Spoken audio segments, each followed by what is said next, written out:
Logo após a Malu descobrir o que aconteceu com a Cecília, ela está nesse momento falando com a Dora e ela fala se por alguma infelicidade a Cecília morrer, infelizmente ela nunca vai saber de nada. A Dora responde que está rezando muito e pede para que ela, a Malu, reze também para que assim a Cecília saia do hospital com vida. Ela também aconselha a Malu, se por algum acaso a Cecília procurar ela novamente, que ela não se recuse a falar com ela porque a dona Cecília é uma santa. A Malu diz que sim, que ela sabe disso e que não se esqueceu que por algum tempo na casa da Cecília ela foi como uma mãe para ela e que por isso ela está se sentindo tão mal pelo jeito que tratou ela naquela noite. E a Malu declara que se a Cecília vier a morrer, ela é a única culpada de tudo isso. A Dora então dá uma ideia a Malu e pergunta por que ela não liga para o hospital para saber como que a Cecília está. A Malu gosta muito da ideia e pede que ela passe o número. A Dora pede para ela anotar, que vai dar todos os dados a ela, e depois de anotar tudo, a Malu agradece de todo o seu coração a Dora e pede que ela fique com Deus e desliga. Já a Candinha está do lado escutando tudo e pergunta o que aconteceu. A Malu responde que, por sorte, quem atendeu o telefone foi a Dora e que ela deu o telefone do hospital para que ela possa ligar para a Cecília e saber como que ela está. A Candinha pergunta o que ela pretende fazer. A Malu responde que não sabe, mas que a Dora também disse que ela, a Cecília, queria dizer alguma coisa muito importante, mas que ela não pode falar o que é e que também lembrou que ela sempre foi uma boa pessoa quando morou lá na casa dos Velardes. A Candinha diz que é porque agora todos conhecem ela, por isso que ela disse isso, e pergunta novamente o que ela pretende fazer. A Malu diz que não sabe e logo depois, já no teatro, o Amador alerta a Malu que naquele mesmo dia será a estreia dela e ela não pode ficar com nada de ruim na sua mente. E pede que ela se concentre e depois pede para ela fazer os exercícios que ele ensinou e ter muita concentração. Depois ele simplesmente vai embora. A cena agora vai para a Malu, que está fazendo umas caretas em seu camarim no teatro, e depois ela pergunta a Olga se ela acredita que pediu permissão ao Amador para poder fazer uma ligação para o hospital onde a Cecília estava e ele não emprestou o celular. A Olga pergunta por que foi que o Amador falou que não. A Malu responde que ele disse que ela poderia ficar mais nervosa e que isso não seria bom para ela e que nem muito menos isso seria bom para o seu grande dia de estreia. A Olga responde que o Amador tem toda a razão. A Malu pergunta por que ele tem razão e pergunta também se ela acha que ela deveria esquecer a família Velarde.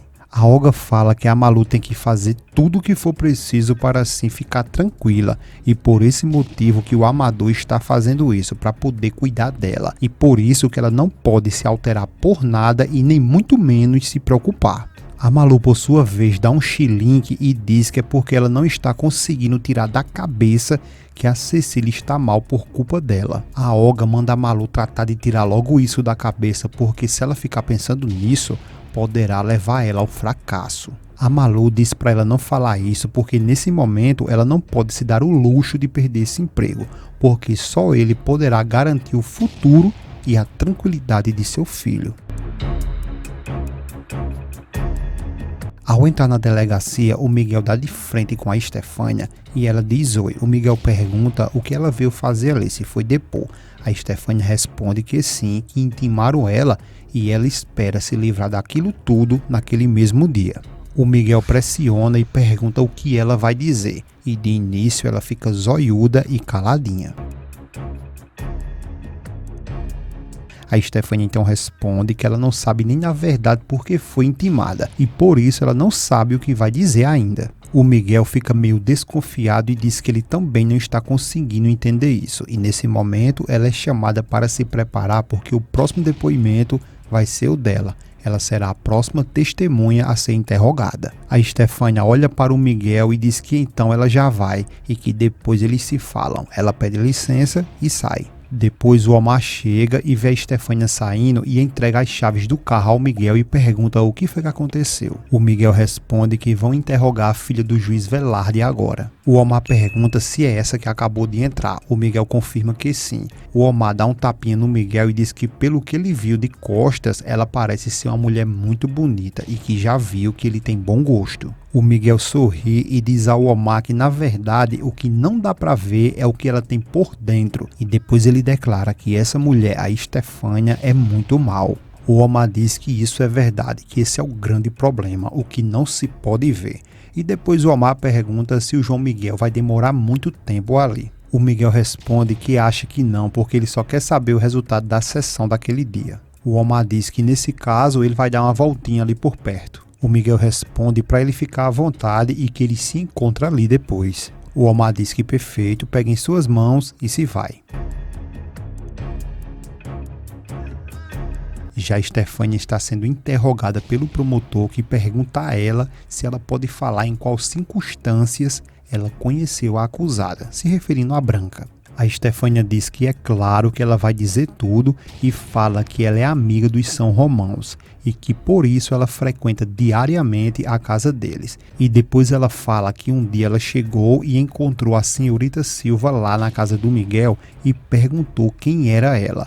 E falaram que o João Miguel tinha contratado ela para cuidar da Tininha, a filha do Miguel. O promotor pergunta se, na opinião dela, havia alguma justificativa para que ele, o Miguel, desse esse emprego à Branca. A Estefânia diz que acredita que sim, porque o João Miguel tinha muitos problemas com a sogra dele e que eles ficavam brigando o tempo todo por causa da menina. E então ele tomou a decisão de contratar a senhorita Silva, porque era ela quem tratava de cuidar da menina e manter ela entretida e lhe ensinava também. E que também ia impedir que a Tininha ficasse ouvindo e vendo coisas que não faria nenhum bem para ela, mas que ao mesmo tempo o Miguel passou a ter uma pessoa incondicionalmente ao lado dele toda hora. O promotor pergunta então se a senhorita Silva estava incondicionalmente todo o tempo ao lado do Miguel. A Estefânia diz que sim e que sempre era assim, e fala que a Branca tinha uma verdadeira devoção ao Miguel. O promotor pergunta se ela acredita que qualquer coisa que o Miguel tivesse pedido a ela, se ela teria feito. A Estefânia olha meio de lado e diz que acha que sim. O promotor vai mais além e pergunta se até mesmo se desfazer de uma pessoa indesejada. A Estefânia olha para a Branca e diz que na verdade ela não gostaria de se comprometer mais. O promotor diz a ela que estão tentando ali estabelecer um fato de crime e que pede para ela só responder sim ou não, e ela fica calada. E o promotor pergunta novamente se a senhorita Silva teria ajudado o doutor João Miguel São Romão no propósito de se desfazer da esposa dele.